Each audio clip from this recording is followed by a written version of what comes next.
Time's expired. With that, to go to the gentleman from Florida, Mr. Posey, for 5 minutes. Thank you, Mr. Chairman. Mr. Congressman, thank you for your candid responses. Very much appreciated.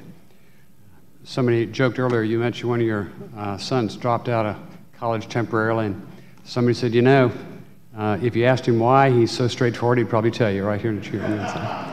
That's a real compliment. We don't get a lot of that. We get a lot of people that like to dodge answering any questions or giving straight yes or no. So hats off to you for that. Thank you.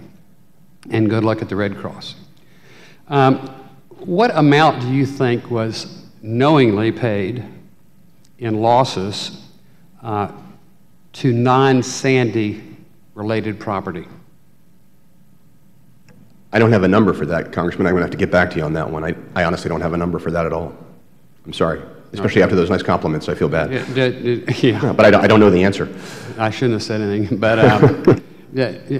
are you aware that some was knowingly paid that were non-Sandy related? I was not aware of that, sir. Like millions of dollars for new roofs on museums within a stone's throw of this building? So I don't know that those were flood insurance funds as opposed to funds from other agencies, but we can get back to you on that. Yeah, and I'm looking at the whole Sandy package. I mean, I know there was a lot of pork in there when I read it that wasn't related, and I know that the Rules Committee felt it was not in order to require an amendment that said all Sandy-related losses have to be related to Sandy. I know that is good congressional sense, but it's not good common sense. And so my question to you is, how do you think Congress can better exercise its ability to perform oversight in the future? I mean, Congress is real good at sitting back and patting themselves in the back saying we got it under control until we have a catastrophic loss here, there, or elsewhere. And then, of course, it's the insurance industry's fault, it's the agency's fault, it's everybody's fault but Congress.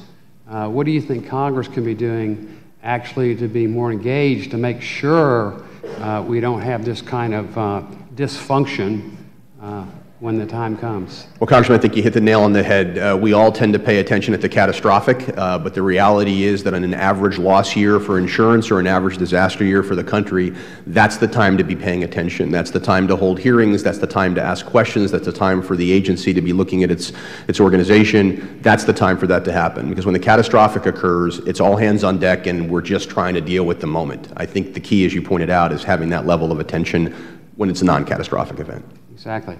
Any suggestions of how we might engage that? Are there experts that we should bring in to do an audit? Do you think an inspector general is sufficient?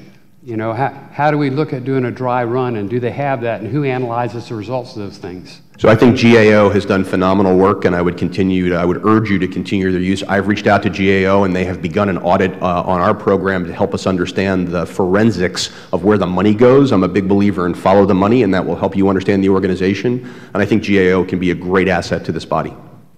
Has there been, certainly we've all heard of people who dropped a ball, who didn't do their job.